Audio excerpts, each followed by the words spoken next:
सचिन पायलट को राजस्थान का मुख्यमंत्री नहीं बनना है, नहीं बनने देना है, एक बात। अब जो दूसरा आप बात कह रहे हैं कि राहुल गांधी यात्रा निकाल रहे हैं, पार्टी की क्या स्थिति है।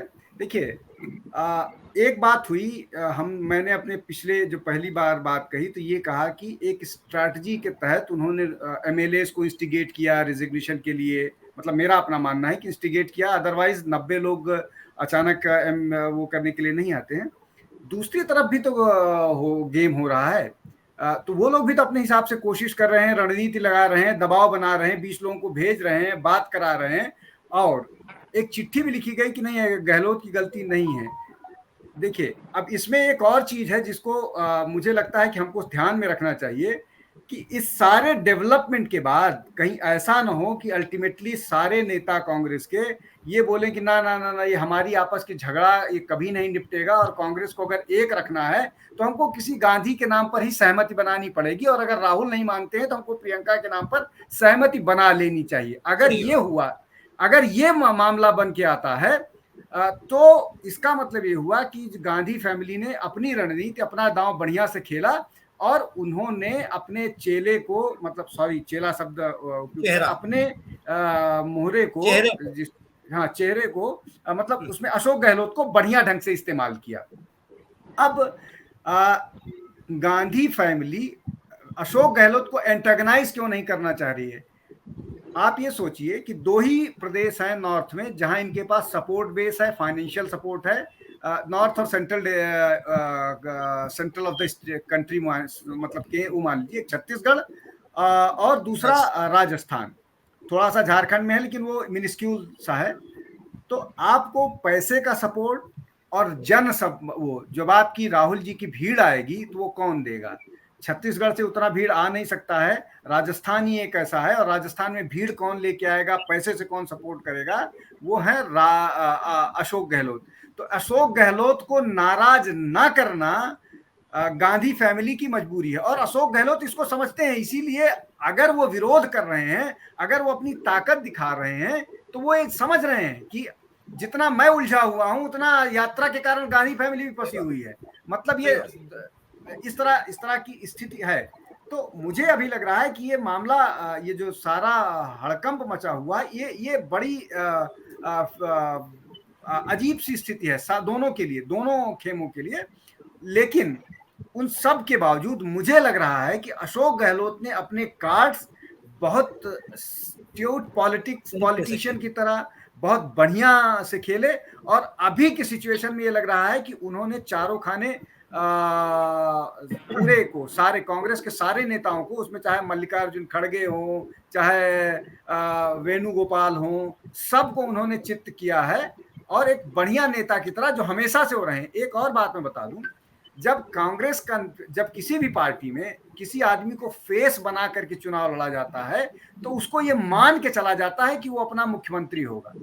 और जब सचिन पायलट को नेतृत्व करके चुनाव लड़ा गया था तो ये मनः स्थिति थी कि वही मुख्यमंत्री होंगे, लेकिन किसी ने मर्सी नहीं किया अशोक गहलोत पे। अशोक गहलोत ने ऐसी पॉलिटिक्स की, वो जिसके लिए मशहूर हैं कि उन्होंने केंद्रीय नेतृत्व को फोर्स किया कि वो सचिन पायलट को किनारे करके उनको मुख्यमंत्री बनाए, और इसी के लिए जाने जाते हैं अशोक गहलोत। वो 3 बार के शायद मुख्यमंत्री हैं, मुझे जहां तक अंदाज है जी, 3 बार वो 3 बार के मुख्यमंत्री हैं। तो वो अपनी इसी राजनीति को वो कहते भी हैं कि जिस जाति से वो बिलोंग करते हैं वो 1.5% है, माली कम्युनिटी सबसे कम परसेंट। उसके बाद भी आप सोचिए, मैं इसमें अजय जी थोड़ा सिमिलरिटी नीतीश से ड्रॉ करता हूं। जैसे नीतीश ने बीजेपी को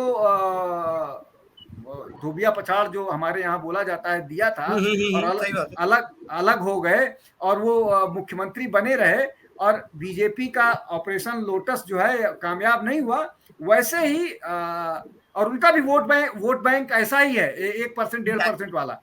एग्जैक्टली अशोक गहलोत का भी। एक बात कह के मैं अपनी बात खत्म करता हूं। जो आज मैंने इस पे एक कॉलम लिखा है, तो बहुत सारे फैक्ट्स वहीं से मैं निकाल रहा हूं, मतलब एक एडिट पेज का राइटअप लिखा है तो बहुत सारी चीजें वहीं से निकाल रहा हूं।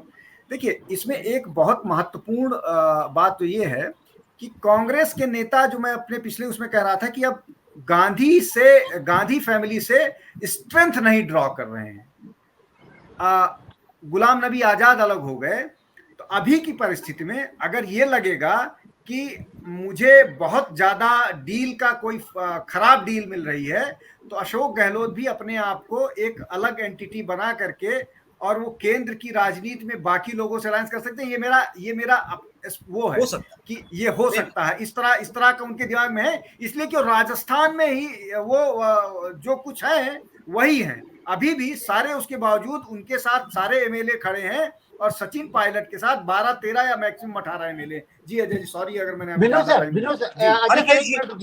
हरिकेश जी मैं आपके पास आ रहा था। अच्छा, आप कुछ पूछ रहे थे? हाँ, विनोद सर से पूछना था कि सर एक कहानी अभी आ रही थी कि अशोक गहलोत जो है, अगर मान लीजिए कि किसी परिस्थिति में ये कांग्रेस से अलग हो जाते हैं और नेक्स्ट इलेक्शन वो लड़ते हैं किसी अपने पार्टी को फॉर्म करके, तो ये वसुंधरा राजे के साथ मिलकर के भी कुछ कर सकते हैं। देखिए हरिकेश जी, आपने फिर ब्रेकिंग न्यूज टाइप मुझसे कुछ पूछ लिया। इस बार ब्रेकिंग ही डालते हैं। हाँ, हरकेश जी बहुत ट्रिक के साथ कोई खबर निकाल लेते हैं। हाँ, उन्होंने निकाल लिया। जी हरकेश जी, मेरा अपना मानना है कि इस बार के चुनाव में, राजस्थान के चुनाव में बीजेपी का नेता शायद वसुंधरा ना हो, कोई और, तो उस तरह की स्थिति मुझे बनती हुई नहीं दिख रही है। वो इंडिपेंडेंट ही जाएंगे। और जैसे एक याद कीजिए, जाट नेता बेनीवाल या कौन हुआ करते थे, बीजेपी से अलग होकर के चुनाव लड़े थे, तो वो कुछ इस तरह की स्थिति बन सकती है। अभी इतनी जल्दी थोड़ा जल्दी होगा, लेकिन ये एक चीज क्लियर है कि इस बार वसुंधरा शायद ना लीड करें, उसमें मैं शायद लगा रहा हूं। इस बार कोई और नेता इमर्ज कर सकता है बीजेपी की तरफ से। और आप हमसे जुड़े रहने के लिए सब्सक्राइब करें YouTube पर, फॉलो करें Twitter पर और लाइक करें Facebook पर। और ज्यादा जानकारी के लिए आपको टाइप करना होगा सिर्फ न्यूज़ नशा।